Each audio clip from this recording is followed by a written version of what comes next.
and stands up to the harshest weather conditions. Shop our selection of GE sealants in-store and on Menards.com. Plus, check out the weekly flyer to view all of our other great deals happening now. Save big money at Menards. Hey everybody, it's Stephen A. Smith, and everyone knows my feelings on Cowboys fans. But really, Justin Kenner, you're a Cowboys fan and a Browns fan? Good Lord have mercy. I don't know what the hell to do with y'all. I really don't. Exactly, Stephen A. He's been here for 10 years, and we're still trying to figure him out. The Justin Kenner Show, weekdays at 3 p.m., right here on 1410 ESPN Radio. You want hot takes? No, I'm not going to apologize to Ryan Day. Everything we said about Ryan Day up into the playoffs was true. Not bad. Come on, Kenner. You can do better than that. To be fair, of all the elite quarterbacks in the NFL, Joe Burrow is the least accomplished. Getting better. 1,000,000%. I 1,000,000% believe that the Dayton Flyers are afraid of the Wright State Raiders. That's why they come up with every excuse in the book not to play them. There it is. The hottest take of them all. It's the Justin Kenner Show, presented by Frickers, live on 1410 ESPN Radio. All right, everybody, welcome in. Happy Friday. It's the day that we all look forward to. It's the day that we circle every single week. We just cannot wait to get to Friday. Actually, I think technically Saturday is the day that we can't wait to get to more than anything else. But happy Friday, everybody. Welcome in. It's the Justin Kenner Show presented by Frickers. Frickers, your home for fun, food, sports, and spirits. And it's not just the Justin Kenner Show here on a Friday. It's a throwback as we welcome in the one, the only, Mr. Kev Nash. Welcome. What up, though? You can tell it's a Friday. You're in a good mood, too. Hey, man, look. This week tested us. Yes, it definitely did. But it's a Friday in the city. Weather is absolutely amazing.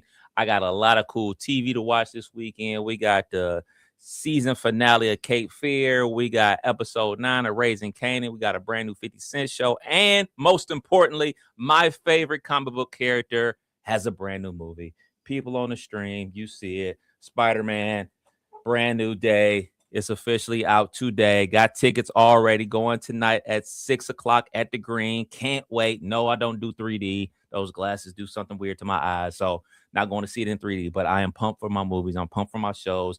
Pumped for this great weather. NFL season's here. It's a lot to talk about. TV's working. I'm hanging out with my guy, Kenner. Let's do this, man. Let's do this. It is working. The TV is working. Well, it was for a split second. Yeah. Oh, yeah. Gotcha. We had a good run. So let's see. Today is July 31st. Last day of the month of July. Pretty cool. And we are less than 1 week away from Hall of Fame game. Yeah. NFL preseason. NFL camps are all officially underway, by the way. They're all open. The petty contract drama is underway. I don't know if you saw this. I don't know what to make of this. But there's a lot of buzz going around right now because Deion Sanders is he's been at Cleveland Browns practice.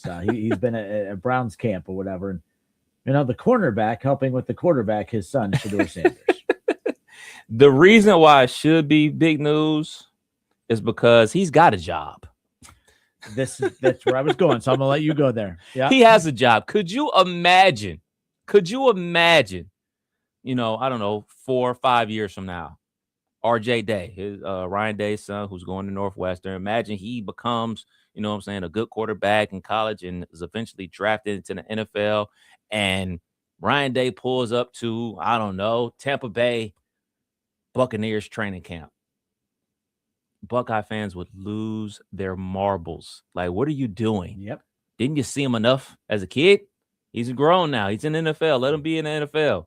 See him over the summer. See him during your downtime, especially with Colorado. Their media days are already over. Big Ten just had their media days. Coach Day and the guys are back in Columbus and everything like that, preparing for fall camp. Shouldn't Coach be preparing for fall camp as opposed to showing up to Cleveland Browns camp, meddling? I just think that's a bad look, not for a father, but, hey, man, if I'm a member of the Colorado football program, I'm like, Coach, what are you doing? What's going on? And so great point. Those are all the points that I had in my rundown about this particular case. So for those that don't know, it's making its way all over social media. Deion Sanders, attended Browns camp, and there's video everywhere of him. He's there to help kind of unlock Shedeur Sanders, whatever in the blue hell that means. He's there to unlock Shedeur Sanders. And here's the deal: this is coming from a guy that's pulling for Shedeur Sanders. So if he really is there to unlock something, great. Unlock it. Unleash it. Let it go. The only thing I'll disagree with you on is it's not a problem that he's there because he has a college football job. It's a problem that he's there because his team sucks. You brought up Ryan Day. I actually don't think, I mean, there would be some that have a problem with it, but Ryan Day's won a national championship. Ryan Day is, one of the best recruiters in the country. Ryan Day wins. And I think that's the thing right there. When you're a Colorado fan, it's like you're trying to unleash your son. You need to unleash your team or whatever. And look, Colorado has, doesn't have the resources, doesn't have this, doesn't have that. But in this day and age, Colorado could have all of those things with the free reins to money and everything else. Like winning cures all. If Colorado was a better program, I don't think this would be as big of a deal, or at least it wouldn't be a reason for people just to latch onto, because people are pretending to be outraged by this. I just think it's more embarrassing on, like, Shedeur should look at his dad and say, I love you, Dad, but it's not like you're a former quarterback, right? Like, that's the other thing about this too. Like, the cornerback is there to unleash the quarterback. I don't get any of that. I feel like it's a certain way, like, Dad, I appreciate you. I love you to death. I mean, I think it's so cool you're trying to support me, but I got this. I think that's part of Shedeur's problem is he's not giving credit for anything, because everything does just seem he's in the shadow of his dad. I just don't like it. Just stay away. Stay away. Look, and if I'm the head coach too, I'm good. I got this. I got this. I know you're probably going to replace me in a year if this doesn't go well, but I got this. 16-21, man. 16-21 at Colorado. It started out with a bang with them beating TCU their very first game. Then they went on to win 4 games that season. They went 4-8. Then Shedeur senior year, big progress, 9-4, 7-2 in conference. Just missed out on their conference championship game by 1 game. And then last year, without the Shedeur Sanders and without the Heisman Trophy winner, they went 3-9, and then proceeded to lose multiple guys in the transfer portal, one being an offensive tackle, the number 1 offensive tackle in high school football, then the number 1 offensive tackle in the transfer portal decides to go to LSU, and on his way out the door, he's bashing the coaching staff and everything that happened at Colorado. Look, man, I say this till I'm blue in the face. Deion Sanders is a Hall of Fame player. Obviously, he's probably the best cornerback of all time. Great player. He's not a good football coach. He does not know what he's doing outside of this whole situation, him going up there to support his son. Absolutely no problem with a father supporting his son. As I think about it, if Shedeur was the quarterback with the Denver Broncos, I wouldn't have a big problem with it. It's in the same state, you know what I'm saying? A couple car drives away, but you're flying from Colorado to Cleveland or Dallas to Cleveland, wherever Coach Prime is staying these days. That's a long haul. It's a long haul. And it's a lot of time to be away from your team or away from your other coaches planning for fall camp. So I don't view it as a big deal from the Cleveland Browns perspective. I view it from a big deal from the Colorado Buffaloes football perspective. They're not going to be good this year. They're going to be even worse. I look at it as a problem for the Browns is because the Browns. The Browns is the Browns. And it just makes them look weak. It makes Todd Monken look weak. You know what? I would have a lot of respect for Todd Monken if he would have. We're good, coach. We're good. We're good. I respect you. You're a Hall of Famer. I love your kid. I mean, all he's done is praise Shedeur. Like this isn't. I don't really believe in the beef that people try to make between Stefanski and Shedeur, but there was some weird stuff with Stefanski and the Browns in general. I think that it's been quiet. It's been good. This is just a normal Browns camp. There's no drama right now. They moved on from Myles Garrett, of course. There's a quarterback competition. I just don't think that there needs to be that because, Kev, like, if things start going poorly, that clip of him being at camp is going to start to make its rounds. And, we see Deion be the next head coach of Cleveland. It would be the most Browns thing ever. If that's the case. The reason I don't think that's going to be the case anymore is I really don't get the vibe that Cleveland is trying to marry Shedeur Sanders. Like, I really don't think that's the case. Mary Kay Cabot says he's having an amazing camp one week, and then the next week it's, oh, man, he's trying to play catch-up to Deshaun Watson. And then the next week she's saying that Deshaun Watson looks as poor as he did in 2024. So who knows? I don't know what to make of Browns camp, but Shedeur makes everything interesting. Makes everything interesting, and you stir all that up with what is the Cleveland Browns, it's always chaotic. Yeah, I'm looking at this. Colorado, their fall camp starts on August 2nd. So what's that? Sunday. So this Sunday. Look, man, I know the Colorado fan base and the Sanders family say it's not a big deal. Him not being there, they can do all the conversations over Zoom and video chats and everything like that.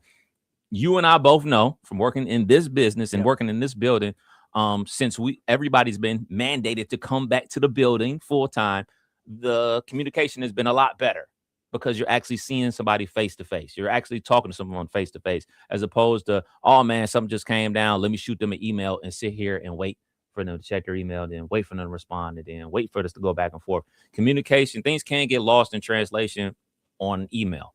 No, it can't get lost in translation. Eye-to-eye contact, verbally speaking to someone face to face. And if the Colorado Buffaloes want to have a successful season, coach needs to be locked in on his team as opposed to being locked in on what his son is doing with his NFL career. Well, sending emails are hard when you have no Wi-Fi, by the way. We got this nice TV in our studio now. We can't even use it because the Wi-Fi doesn't work. But, it is what it is. It is a roller coaster. It turns on. The TV turns on. It's a nice TV. Half the battle. That is half a battle. We got a watch party this weekend for SummerSlam. Not just one night. Watching on your phone. But 2 nights. 2 nights. So there you go. But yes, happy Friday. I see everyone's excited to see you, Kev. And so you are going to see the movies. Yes, man. Look, man, I know you're not a movie guy. God forbid you being Last time I watched Spider-Man, it was a cartoon. So oh, my goodness. You've never seen any Spider-Man movies? I don't think so. Not even the one with Tobey Maguire. The 3 with Tobey Maguire. Oh, that's not true. You're right. That one. Not even all 3. Just the first one. The first one. Just the first one. That's not even not the a best movie one. Guy. Not a the movie second guy. was the best one. But Ben's all excited. Yeah. But he was all talking about it last night. He was all excited. So yeah, everyone's excited about it. I'm just late to the party again. I don't know. So I'm gonna break this down for you. So there's 3 Tobey Maguire movies. Okay. Then there's 2 Andrew Garfield movies. So the regular Spider-Man, then you have the Amazing Spider-Man, and now you have Tom Holland. This is his 4th movie. These are all different storylines. Right? They're the same character, but in the Marvel Cinematic Universe, you can play around a little bit. You can play around a little bit. Hey, man, this is timeline 7778, or this is Earth 5552. So, like, they're all Spider-Man from different universes. But then you have Miles Morales, who's also Spider-Man. Well, here's the deal. You look confused. I am, because you're throwing out actors' names like, oh, Morales. Miles Morales is just the character because this is an animated. I thought it was an actor's name. I'm like, never this heard is of an animated movie, and some believe that storyline is the best of all the Spider-Mans. So there you go. Shaw, he's in the chat. What up, Shaw? Shaw What says, up? I'm a movie guy and I've never been impressed about Spider-Man. Man. Well, it is what it is. So it is what it is. And we got an announcement for the new Black Panther movie coming out in 2028. Ready for that. You know what I'm saying? The comic book movies are back, people. I got a kick out of this too. We were talking about the issues we have with our Wi-Fi in the building, but our guy Shaw with Altifiber, he says, call Altifiber. Hit his line, bruv. Hit his line, man. To be honest, it's about that time. We're at our breaking point with this. Got any firewall issues with that Altifiber stuff? Probably. David Mann says, what's up, Kenner and Kev? What up, though? So Ron Howard, he's wasting no time. He's in town looking for a house because he will be the next head coach of the Clowns. So I hope so. There you go. As a Pittsburgh Steelers fan, and I'm sure there's a ton of Cincinnati Bengals fans out there, we all hope that Deion Sanders is the next head coach of the Cleveland Browns. Oh, my goodness. O for everything. He ain't hard to find. And neither is the O. Yeah, it's going to be a lot of them. He ain't hard to find, just like W's in Cleveland. Ooh-wee. Well, I should say L's in Cleveland. Damn it. I thought I had a good one there. Damn it. All right. Justin Kenner, Kev Nash, 1410 ESPN Radio. It's the Kenner and Kev show today. Whether it's the Justin Kenner show or the Kenner and Kev show, we are brought to you by our friends over at Frickers. Frickers, your home for fun, food, sports, and spirits. Shout out to Brad Chandler, the athletic director for Wright State. He joined us on the show yesterday. Had a chance, to get to chat with him for the first time. Looking forward to meeting him down the road. Going to be seeing a lot of him. That's for sure. So, and then Mark Adams hung out with us in the studio all day yesterday. Really appreciate him and promoting his new book. And of course, I could always talk college basketball with him as well. But a shout out to him for making the time and the drive over here to hang out and do the show. So I want to talk about a former Browns quarterback that could be a future Browns quarterback and maybe even a future Steelers quarterback. Baker Mayfield in the news. And I'm very curious if you had to pick a side on this, whose side are you on, the Buccaneers or Baker Mayfield side? We'll get to that. Plus, I did find this interesting. And I don't know if you could see this, Kev, if you have it pulled up. But maybe if I learn how to hit these buttons correctly. There we go. Yeah. Now I look like a professional. Kyle Whittingham on the Ohio State rivalry. This is what we were waiting for. Big Ten Media Days going on. I just think that a rivalry can be intense and emotional without the hatred factor. I don't think there's any place for that personally. Look, I really like this dude, but you could take the do-gooder stuff out the door. I'm just saying. We can get to that coming up, but we will get to that coming up. Jamar Chase had some praise for his front office. We have that coming up around the corner as well. Plus, the Cincinnati Reds got a big win last night and just continue to do things here in the short term that they weren't doing in the long term in the first half of the season, but it might be too little too late. We'll talk about all of that. We got plenty to get to. It's the Justin Kinner Show with Kev Nash today here on a Friday. We'll be right back.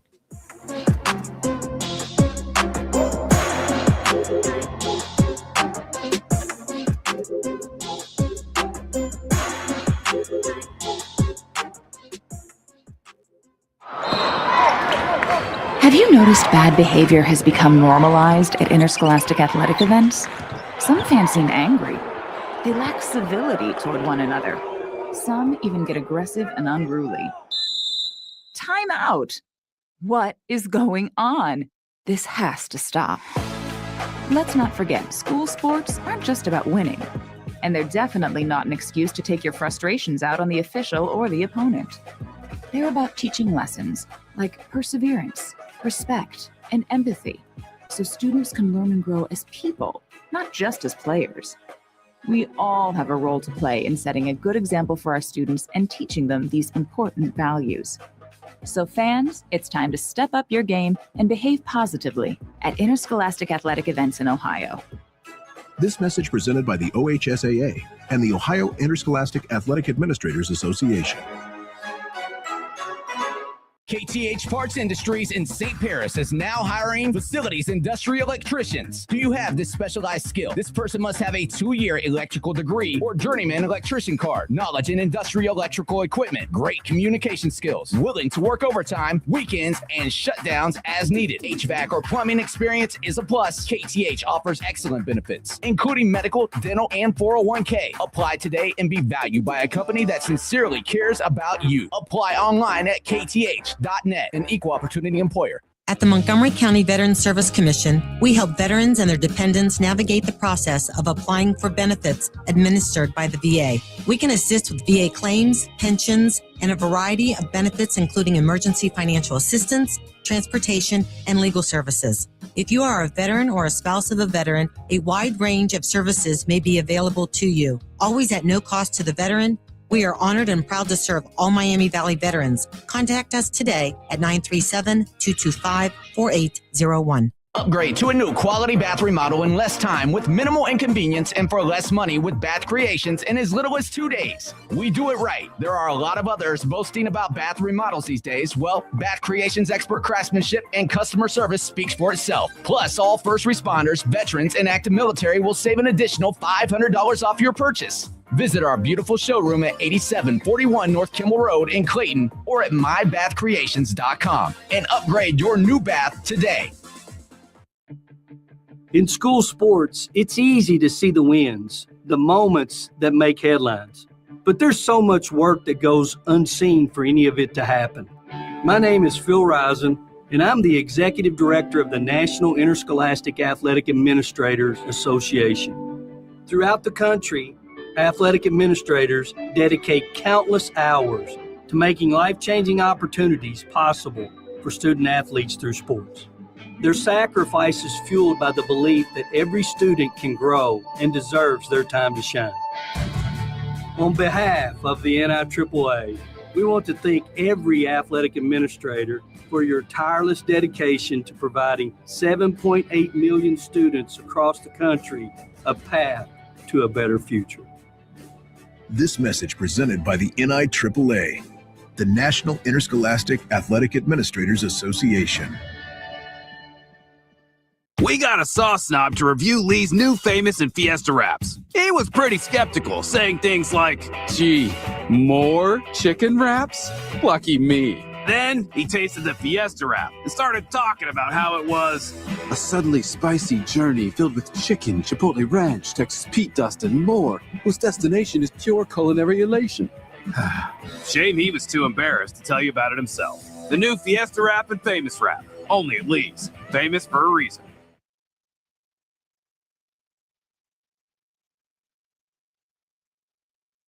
Now, back to the Justin Kinner Show, right here on ESPN Dayton, 1410 Wing AM.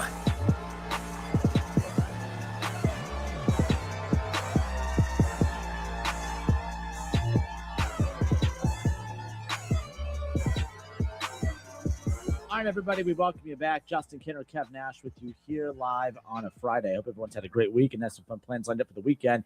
I'm going to my first FC Cincinnati game tomorrow. Maybe. Weather's a little dicey. Yeah. Soccer. Look at you. Kickball. Now, my brother-in-law turning 30, so we were supposed to go to Chicago this weekend for Cubs Yankees, and then we were going to go to Liverpool on Sunday to watch Liverpool on Sunday. But plans didn't. With the people that needed to go, didn't work out that way, which would have been cool. I mean, to go check out Liverpool would have been neat. In Chicago at Soldier Field, too, is where that would have been. But it would have been a costly weekend to see Cubs and Yankees and Liverpool. Do it. Not for a sport I don't like. Hey, look, man. I live by these rules, especially in the summer, man. Do it. Because guess what? Come fall, we're not doing anything. Well, you dang sure ain't doing anything, Mr. High School football, 10 straight weeks. And then you got what up, Adam? Then you got 20 straight weeks of NFL. And then you got Wright State basketball you're going to be traveling for. So basically from September until March, you belong to no one. Yeah, you belong to I'm the ready streets. for basketball. I don't know. I'm ready for basketball. I talked to my guy, Mark Adams, yesterday. He gets me jacked up for basketball, working with Chris Wright on some stuff, getting jacked for basketball. I'm ready for basketball. Had Deron Holmes in studio a few weeks. I'm ready for basketball. So Wright State, I wish I had this pulled up. The kid that they just signed a kid from Pick Central. I know you should know more than me. But Wright State just signed a 3-star. Yeah. They just got a 3-star commit from a kid from Pick Central. Are you looking that up real quick? Thank you.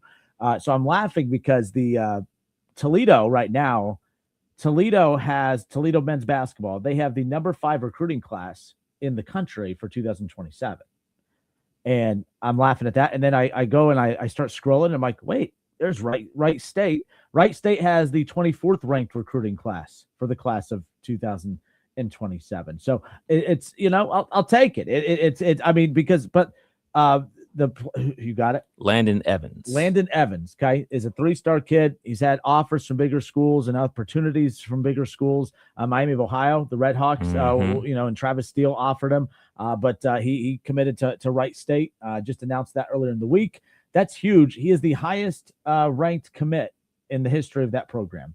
The second highest ranked commit for Wright State is actually Kellen Pickett, who surprised everybody by returning from last year's NCAA tournament team, the big man in the middle. I don't think those two will play together because I think Kellen Pickett, you got 1 year of loyalty. And to be honest, if he bounces, I don't even look at that as not loyal anymore. You get 1 extra year of these kids when they pop as freshmen like that. He was a 3-star too. I didn't even realize that. Wright State's been sneaking in some 3-stars, which is a big deal because programs like that usually don't get the 3 and the 4 stars. Yeah. And Wright State's been sneaking them in. I mean, you just think about some of the great players in Wright State's history and realize that they weren't quote unquote 3-stars. You think about the Bernard Hollinses of the world. You think about the Kevin Melsons of the world. Potapinko. That's probably before the star system actually was a thing. But you think about some of these great players that played at the Nutter Center over the years, and this is the best recruit coming out of high school that ever had. So this is awesome. This is great news for the Raiders. And you know what I'm saying? I'm looking forward to it. But obviously he won't be playing this upcoming season. Yeah. And I'm hearing good things about this current roster that Wright State's working with. So hey man, let the good times roll. Yeah, and and Clark Kellogg, when he was on when he came on close around March, he always comes on and hangs out with us a little bit before Selection Sunday and all that. One thing that him and I discussed, I said, when you look at, because Wright State was carried by 2 awesome freshmen last year, and Michael Cooper and Kellen Pickett. They obviously had veterans around them, but those 2 freshmen coming in, and hell, even TJ Birch, who was a first-year full-time player, if you will. Utah for him now, right? Yeah, he went to Utah. He got some money. He got some money. That has to be if you're a school like Wright State that kind of, you don't like it, you would love these kids. I mean, imagine if the portal didn't exist, the type of talent that Clint has been getting, and they didn't bounce. You get another year of that same group from last year. Man, I mean, even going back to that year where they won a tournament game at UD Arena in the first 4, if they could have got Tanner Holden and Grant Basile back, right? They did get Trey Calvin back, but that would have been a fringe. I've heard from multiple ESPN analysts that said Wright State would have been a fringe top 25 team that following year if all those guys would have came back. That's how close close some of these teams have been. But but one thing Kellogg and I discussed is the fact that Wright State, you see all these true freshmen coming in and helping a team like Wright State and other mid majors. They're benefiting because the portal, you have the high major programs who are scooping up all the portal players. Mm-hmm. Clint Sargent and company, they're like, well, we're just going to go get that. I mean, because that player is probably not available 10 years ago. Right. Well, I mean, he would have been very young, but he'd have been 8 years old. No. But like those caliber of players weren't even sniffing Wright State, but like they're looking for opportunities. Like, okay, I can get some money and go get some playing time. Probably you can, or just go play somewhere because some of these bigger schools aren't even tracking them down right now. So, right, if you have to be the feeder system, you better be the best. That's the thing. You may not like it, but go be the best damn feeder system you could be. Yeah. Because that's your message when you go out on the recruiting trail. And it's a program thing. You know what I'm saying? If this is the way the program wants to operate, then you know what I'm saying, you can make this a thing to sell to kids. Like, hey, you come here, you give me all you got for the next year and a half. You can go ahead and transfer to Utah, Cal. You can cash that check. You can go to Virginia Tech and you can go to Ohio State, but you got to come here, lock in on the program, lock in on the team concept, and you can go elsewhere and shoot. Then you sell that to the next kid coming out of high school. Like, hey, look what we were able to help so-and-so do. Came here, developed, went there, did his thing, got the bag, and just do it all over again. Yeah, and that has to be the thing. But again, oh, by the way, we haven't spoke about this too. The CareSource Invitational. Yes. Ohio State, UC, and then Dayton and Xavier on October 7th. They'll tip off the season in exhibition play. I, of course, have been very negative about it, but it's very rare where my negativity is the common opinion. It seems to be the common opinion, because everything on social media is true.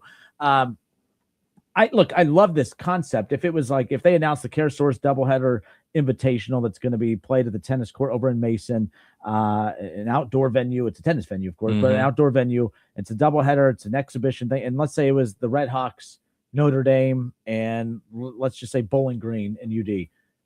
I wouldn't have had an issue with it. Great. That's awesome. Getting some teams within a local vicinity together to go play. But it's because they took 4 teams that people have been clamoring for forever to play in this invitational. And then you give it to them, but you give it to them in exhibition form, so close yet so far away. I agree with those who are saying it. No, like I agree with those who are against it at the end of the day. I'm not a fan of it. I'm not mad at it simply because you get some good matchups. And obviously, you know what I'm saying, you get an old rivalry between UD and Xavier. My biggest thing is, hey man, there's another school in town. Like I'm caping for my alma mater. Like, how come Wright State isn't involved in that? How come we can't play? You know what I'm saying? Like, we had a great season last year. We were in the tournament, so why not reward a team like that to get a little bit of spotlight, get a little bit of shine? I mean, shoot, Miami of Ohio, you just talked about it. They were in a tournament. They played at UD Arena. They won a game down at UD Arena. Have Wright State and Miami of Ohio playing. A lot of tournament teams that weren't invited to this Cool Kids Invitational. I just want to throw that out there. UC didn't make the tournament last year, so make it a triple header. If it's all about Ohio and all the teams that showcase good basketball in the state of Ohio, and especially in this region of Ohio, why not have a triple header? I think you could raise more money, raise more awareness, raise more money for your own pockets. I would say make it a triple header, man. Start this bad boy at 11 a.m. and run it all the way until 8 p.m.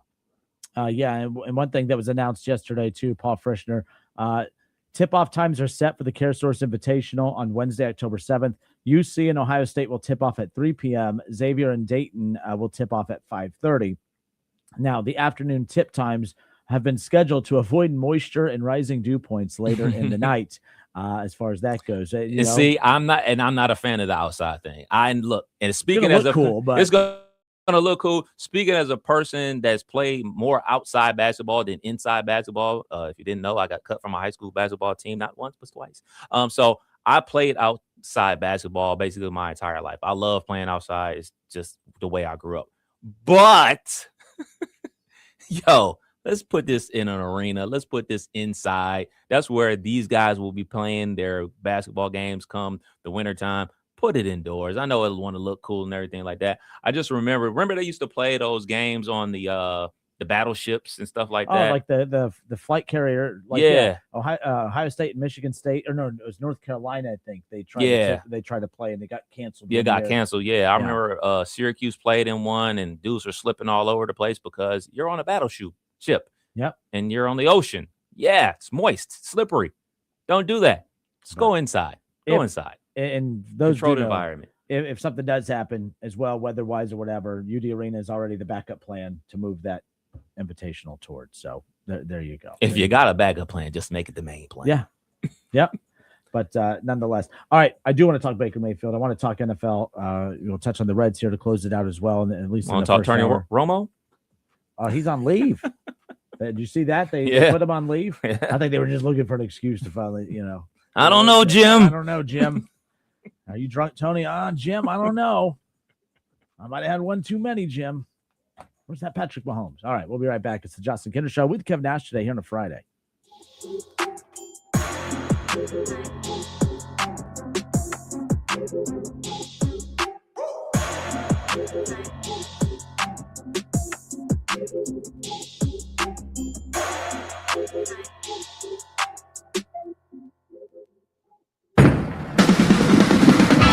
Polking Bowling Centers are your connection for family fun or a great night out with friends. Celebrating 75 years serving Greater Dayton. Now is the time to join your friends and register for a fun fall league. Adult, youth, or mixed. Take your pick. Polking Bowling Centers has a fun program just for you. Visit polkingbowling.com or Facebook for the list of fall programs. Let the good times roll at Polking Lanes in Dayton on Wilmington Avenue, Polking Woodman Lanes in Kettering on Woodman Drive, and Polking Lanes South in Centerville on Kingsridge Drive.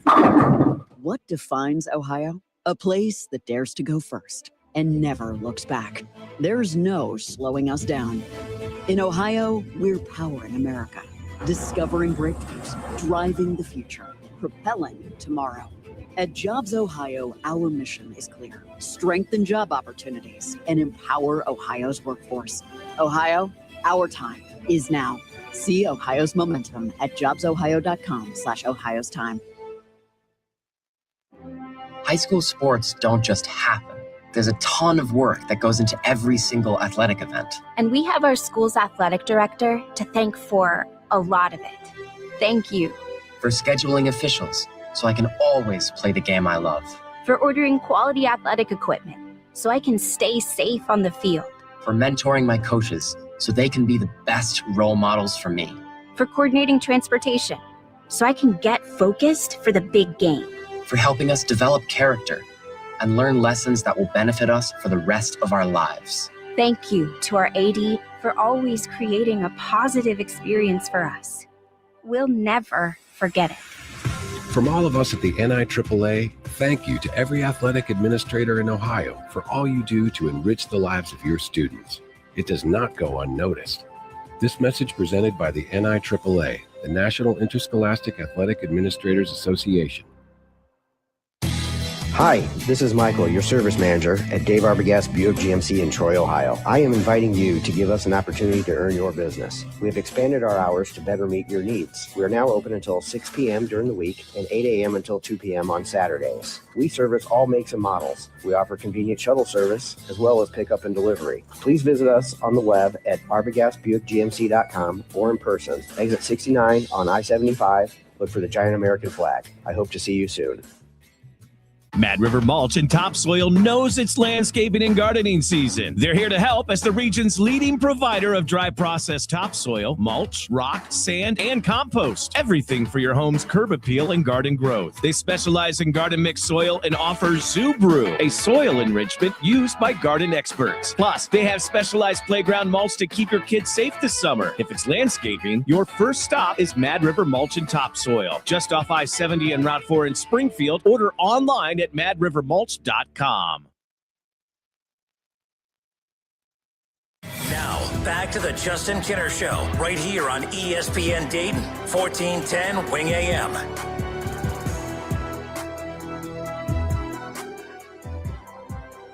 All right, everybody, we welcome you back. Justin Kinner and Kev Nash with you live here on a Friday. Hope everyone's had a great week and you have some fun plans lined up for the weekend. Transitioning back to the NFL.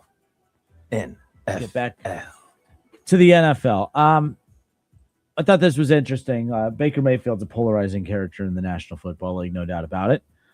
Baker Mayfield, Kev, put out an ultimatum to his team earlier in the summer when it came to negotiations saying, hey, the deadline for him, for his deadline is negotiations can, the door's open for negotiations all the way up to the start of training camp. Once training camp gets here, no more negotiations. That's it.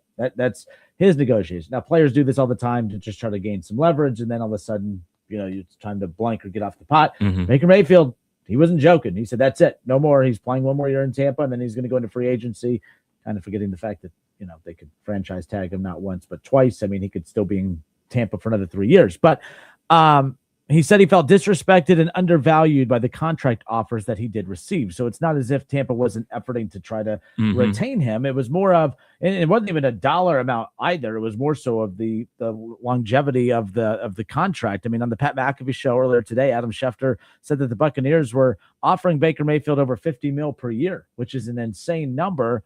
I shouldn't say an insane number for Baker Mayfield, but it is considering where he's built himself back up to. But they felt their offers in the final days of negotiations were competitive. They offered Baker Mayfield a 2-year deal worth slightly above $100 million in total. Now, some are saying, I see, Dan Orlovsky and others saying that this is a big L move for the Buccaneers, that they should have found a way to get this done. People are defending Baker. Others are saying Baker is being petty and being Baker in this situation. I think that this is a situation where sometimes you don't have to pick sides, and sometimes there's not a villain and a good guy or a good guy and a bad guy. I think that the Buccaneers know that they have an old roster. All right. You have one of your star defensive players already demanding a trade because they don't like they're not happy with the situation there.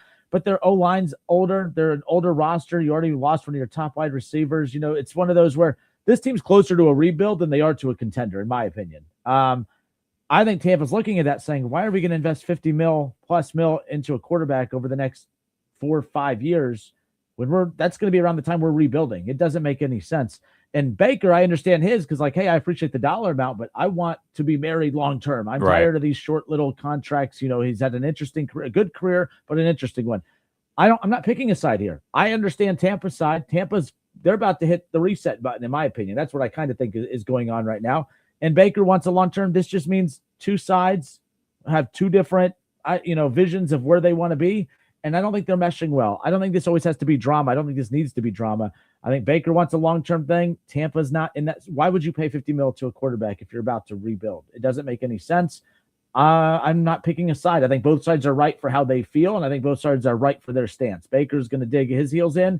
Tampa's like, you could dig in all you want. We're not interested in a long-term thing right now. They want to get younger too. They want to get younger because Baker Mayfield is a good quarterback, but look at the quarterbacks in the NFC now. Look at the teams in the NFC. They may not look at him and say, you're a guy to get us over that hump. Who knows? Yeah, I agree with you. There's really, I won't say bad blood, but I would say there's a angry Baker Mayfield. And look, man, angry Baker Mayfield normally plays pretty good football. But the problem with Baker Mayfield, in my opinion, is not his play on the field. He always hurt. We talk about Joe Burrow being always hurt, but difference between Baker Mayfield and Joe Burrow. When Joe Burrow is hurt, he just I'm not playing until I'm better. Baker Mayfield, on the other hand, he'll go out there in a sling and play bad football. But hey, I'm out here, I'm tough. But you ultimately end up hurting your team. Yep. So he's always on the injury report for one reason or another. So if I'm Tampa Bay and I'm like, all right, I don't want to pay him said money, then what's the holdup here? Let's just go ahead and trade him, because guess what? You're going to win. You're going to be on that. You're either going to be in the playoffs comfortably or you're going to be a fringe playoff team. So if you are hitting the reset button, you're not going to be drafting high, right? You're not going to be able to draft, Dante Moore out of Oregon. You're not going to be able to draft Arch Manning potentially. You're not going to be able to draft whoever the next hot shot quarterback is that we don't know about.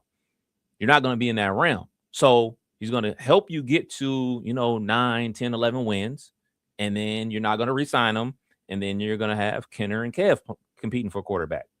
That's not a good look. So you're wasting a year, and you're wasting your time if you don't want to go ahead and give him a contract now, which is perfectly fine. That's perfectly in your right not to want to do that, but there's a lot of other teams out there that be like, I'll take a Baker Mayfield. You look at the quarterback situation going on with Arizona. Don't think they want a quarterback? Shoot. Baker Mayfield, I wouldn't say he's a top 5 quarterback in the NFL, but somewhere around 12, 15 in that range. Yeah, I would take him. Why not? And in weeks 1 through 8, he is a top 10. Exactly. To be fair, the last 2 years, He's every year never fails. A month and a half into the season, Baker Mayfield is well in the MVP conversation. Never fails. I don't care about mid-season MVP conversations because Kyler Murray was another one that was right. He was very regularly in the MVP discussions at the halfway point, but body breaks down on him because he plays a physical style of football at quarterback. He doesn't, he wants to truck you over, and it works against him. The other thing I've said on the show too, Baker Mayfield's a dangerous quarterback because he's feeling dangerous. I know he's a dangerous quarterback in the NFL because you can't find Bakers. Finding a Baker Mayfield talented level quarterback is still very, very tough to do. But there are levels in the NFL. I say this all the time. The good team or the bad teams want to be good. The good teams want to be great. So the bad teams want the Baker Mayfield so that Baker Mayfield could take those bad teams and make them good. But when you're good, you want to be great. And Baker is not great. Right. Baker is very, very good. I mean, to say good, I think is still disrespectful, but elite, I can't say that, but he's very, very good. And Baker is a dangerous quarterback to have because he could keep you stagnant. I think he keeps you stagnant. He's going to make a bad team good. He will not make a good team great. Like it reminds me of Cleveland. Cleveland's 0-16. You get a Baker Mayfield. You win 7 games right away. Sky's the limit. And then you learn very quickly, well, we can make the playoffs with him. We can win 9-10 games from time to time with him. But we're never going to be elite. We're not going to win this division. We're not going to win a Super Bowl. We're not going to get to a Super Bowl. We're just going to be that 8 to 9 win team.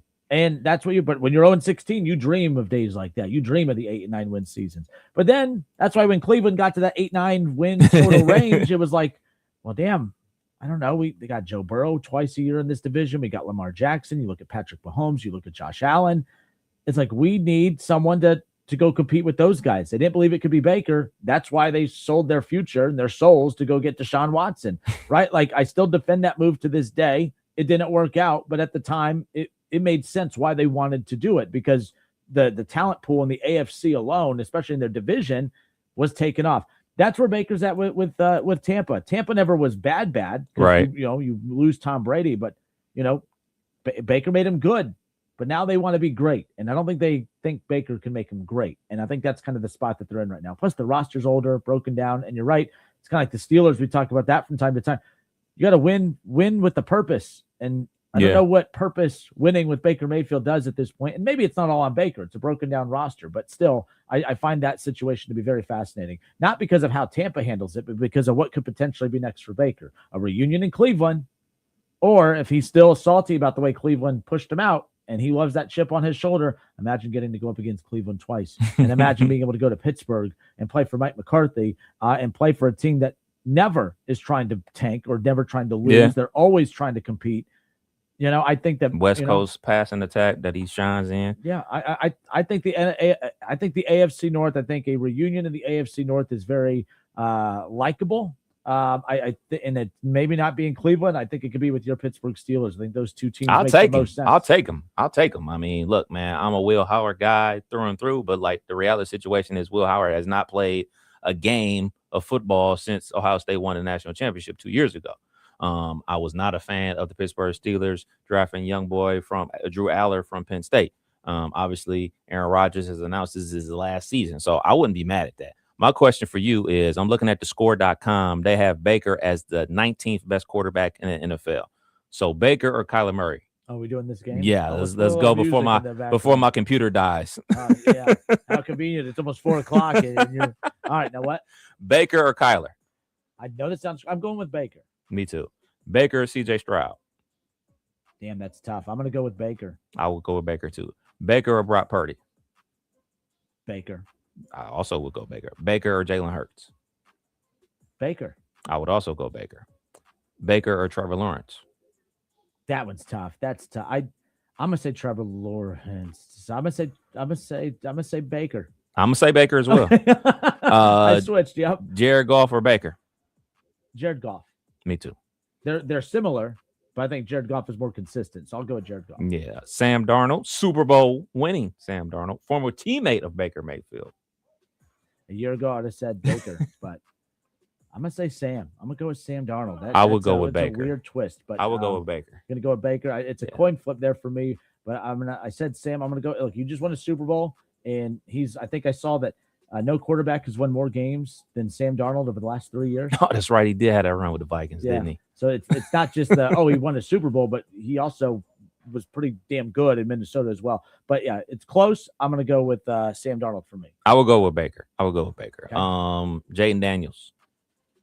Jaden Daniels. I'll go with Jaden Daniels. I too. I think the upside for him is way higher. We've seen glimpses of it. Yeah, looks like this is the Heisman run of the quarterback situation. Caleb Williams. Man, I'm gonna go Caleb. I think Caleb's pretty damn good. I would take Baker. Oh wow. Yeah, man. I saw from him in the playoffs, though, I was in love with Caleb Williams in the playoffs. The highlights are there. The wild throws are there. I like a consistent quarterback. I don't like a quarterback that has to extend plays to make things happen. Like, do the game, win a touchdown. Can't take it away from it. It happened, but it was a broken play. Yep. Like, it's not a hike, 1 read, 2 read, 3 read, boom, ball's out. He's that's gonna bite you in the butt. It's gonna bite you in the butt. And Caleb Williams has a little Brett Favre in him too. Yeah. It's very similar to Baker, but the difference is his Brett Favre comes from the aggressiveness after he extends the play with his legs a lot. Nonetheless, okay. I already know where you're going with this one. Jordan Love. Oh, Baker. I'm Jordan Love. Jordan Love is so damn overrated. I like Jordan Love. I don't get it. I'm a Jordan Love dude. You love Love? All right. Yes, All yes. right, I'm a Jordan Love dude. Oh, Dak Prescott. I'll go with Dak. Yeah. I'll go with Dak. Ooh, your favorite guy in the world, Justin Herbert. Damn it. I'm going to go with Herbert. I will go with Herbert. No way. There's no way. There's no way. I'll go with Herbert. There's no way. I think more people would agree with me than you. No, people would agree with you. Because he stands 6'5". He has the rocket arm. He has all the things, but he doesn't do the most important thing, which is win football games. I would go with Baker Mayfield. All right. Stafford. Good old Stafford. Oh, Stafford. Dude, Stafford, I think, is the most underrated quarterback in the NFL. And I MVP.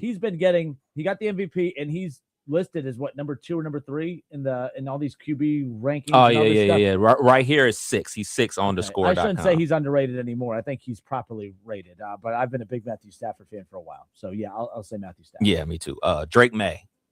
I'm going with Baker. I like Drake May. I'm still going with Baker. For right now, this might be the year where I'm like, okay, Drake May's a dude, and he got a team to a Super Bowl last year, but I saw a lot of got AJ Brown now. Yeah, I'm going to say Baker for right now. I'm going to say Baker for right now. I want to see what the Pats do with the offensive line situation. Maybe he won't be running for his life all the time, but for right now, I'll go with Baker. Yeah, and we'll see what Coach Rossini does. Our coach. Oh gosh.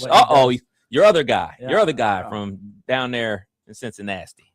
Oh, Burrow? Yeah, Burrow. I take Burrow over Baker. One Patrick Mahomes and one Lamar Jackson and Josh Allen this season. Yeah, all that. Okay. Yeah. So, like, doing that little exercise, I really wasn't paying attention, but I think we both have him about that 10 range. I think, I was going to say, I don't know how many more. He's probably top 10 on mine because I didn't pick Jordan Love, but then I picked Herbert. You didn't. I had him higher than you did. You had him higher? Yeah, because he was at 19. I think I got him close to like the 10th spot. I guess I should have been paying attention. But but I mean, like, you look at it, and then if my computer stays alive, I do want to look at some of the guys behind him. Bo Nix at 20, Cam Ward at 21, Daniel Jones, Bryce Young, Shutt, Jackson Dart, Rodgers, Geno, Malik Willis, Jacoby, Tua, Kirk Cousins, Deshaun Watson at 32. I mean, the Cleveland might have 32 and 33, and there's only 32 starting QBs. Oh man, that's funny. That's funny. Yeah, man, I love those type of exercises, man. Love those type of exercises. Yeah. Before we wrap up, here, I thought this. So I read this a little bit ago. Switching over to college football. I found this. So Big Ten Media Day is going on, of course, and Kyle Whittingham, big fan. I was actually pissed when Michigan hired him because I'm like, I really like Kyle Whittingham, and I'm like, dang it, I don't want to like the head coach for that team up north, but I really do. I think everyone's like, oh man, Michigan failed in the coaching search. They might have accidentally ended up with one of the best options out there. Like, absolutely. And he could be their saving grace. Who knows? But I like Kyle Whittingham. But again, it's coach speak, all this. But he was asked about the Ohio State-Michigan rivalry. He says, I just think that a rivalry can be intense and emotional without the hatred factor. I don't think there's any place for that personally. I look, the bottom line is, do I actually think that there's pure hatred. We use the word hate. I get it in the confines of the rivalry. But, I mean, you've heard Keith and others. I mean, Keith doesn't actually hate any human that wears the maize and blue, right? Like, he doesn't truly. Do you think actual hate exists in this rivalry? Yes. Like, is this being dramatic? No, yeah, there's definitely hate. There's definitely hate. Well, I mean, if there is, but hate him. Hate him. Look, man, it's coach speak. And like, go ahead. And I mean, obviously, we're here in Ohio. We're not locked in on the Utah BYU rivalry, but he said some things about the BYU rivalry. He's also said some things about which was not a rivalry between USC and Utah, where he was basically dog walking USC every time they played. He said some spicy things, and it's all good. It's all good, man. It's a rivalry. It's supposed to be spicy. I'm here for the spice. And you are 100% correct. This man can coach his butt off. I mean, you looking at some of the records he was able to crank out there in Utah, a couple 13-0 seasons. Like I talked about before, he won several Pac-10 titles over USC and Oregon. So, this man can coach. The question is, does he have a quarterback? And I don't think they have a quarterback. You're not high on the no, definitely not. Definitely not. You have to be able to throw the forward pass. This ain't 1932. How high are you on OSU QB? I'm high as a kite. High as issue 2. I want to be. Oh, don't do it. This is a good thing. This is a good thing. Kenner. This is a good thing. The last time I was doubting an Ohio State quarterback, they won a national championship, and let me do my part. Okay, flashbacks. However, I'm not anti-Julian Sayin. I need to see a lot of Julian Sayin. I mean, you think back to last season, undefeated regular season. They lose in the Big Ten championship against Indiana. They lose, obviously, in the playoffs against Miami. They're only 2 losses, but after 12-0 undefeated regular season, they lose their final 2. And you look at the numbers of Julian Sayin. I mean, he had 8 interceptions in 12 or in those 14 games, but 4 of those or 5 of those came against Miami, Michigan, and Texas. 5 of those 8 interceptions came, or 4 of those 8 interceptions all came against 3 opponents. And interceptions, okay, whatever. You're going up against better defenses. Your numbers aren't supposed to look as good against them as, the average to bad teams. I get that. But Texas, you can kind of give a pass because it was week 1. It was his first full start, but he was not existent against Texas. I did like the way he bounced back a bit against Michigan after the early interception, but he did not look good against Indiana, and I did not think he looked good against Miami. And what the excuses are what? The bottom line is you look at this upcoming season, we're talking about Big Ten championships and playoffs and national championships and all this, but when you play at Texas, when you play at Indiana, when you play, of course, at USC and Oregon and Michigan, he plays like that against those good teams, the way he did against good teams last year. I don't think we're talking Big Ten championship. I don't think we're talking, I think we could be talking playoffs, but I think we'll be heading into Selection Sunday. What's the committee going to do with a potential 3-loss Buckeye team? I hope that's not the case. I hope Julian Sayin lives up to what Vegas and you and everyone else thinks right now. But I do believe that everyone that's doubting him or criticizing him, I think all those criticisms are fair. And I get it. Oh, he was a freshman. He was a first year starting. I get all of that. I still want to see it because we ripped Arch. Yeah, I think Arch is overrated. I think he's this. I think he's that because he didn't look great against good teams his first year.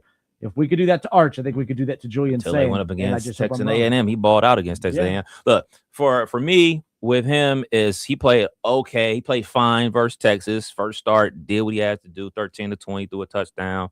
Fine. Wasn't like crazy out the woodwork or anything like that. And then, obviously, this is less competition. He's putting up crazy numbers. He has, the 4th overall pick in Carnell Tate. He has, obviously, Jeremiah Smith. He's got all the weapons. And then you go to the team up north, like you said, bounce back after the interception early on, goes on to throw 3 more touchdowns. And the Indiana game, the Big Ten championship game, he was absolutely horrible. Horrible. He was horrible. Horrible. I know the stats will tell you something else. My eyeballs tell me something else. Missing wide open dudes. He was horrible. Offensive line wasn't that great either. Against Miami, I think he was okay. He was okay. Missed 2 touchdowns. He missed 2 wide open touchdowns. Go ahead and rewatch the film if you want. Rewatch the game if you dare. Brandon Ennis is wide open for like a 90-yard touchdown. Yep. And he's just like, So, yeah, he played horrible and bad in the 2 biggest games of the season. But I also think it would be foolish for us to believe that like a guy going into his 2nd season is not going to make a big jump. So I think that he's going to make a big jump. I think the Buckeyes are going to roll a lot of games this year, including big games in California. I hope that's the case. I hope, because last thing KB brought up a good point on his show, I think last week or the week before, whenever I asked him that same question. He said it was never fair to take the production of a 4 or 5 year starter in college football in Will Howard and use that baseline to judge the performance of Julian Sayanoff of in year 1. But nonetheless, but it is Ohio State. Yeah, I love KB, but I don't care. Yeah. I have higher, look, it's Ohio State. And everyone's gonna be looking at that backup QB situation with them. Everyone's gonna be keeping an eye on him. I want to see him play, and I don't think it's gonna be like the Beckman and Pryor situation. No. The QBs aren't, the backup's not nearly as popular as what Terrell Pryor was, obviously. But he looks a little, because you're going to look really good in week 1. You're going to look shaky in week 2, but 5 legit games. This is the type of schedule I love. I love this schedule. Yeah, we locked and loaded this year. I'm here for it. Yeah. I'm here for it. I can't wait. All right. Well, good stuff, Mr. Kev Nash. No problem. Good hanging out with you. It's the Justin Kinner Show presented by Frickers. Frickers, your home for fun, food, sports, and spirits.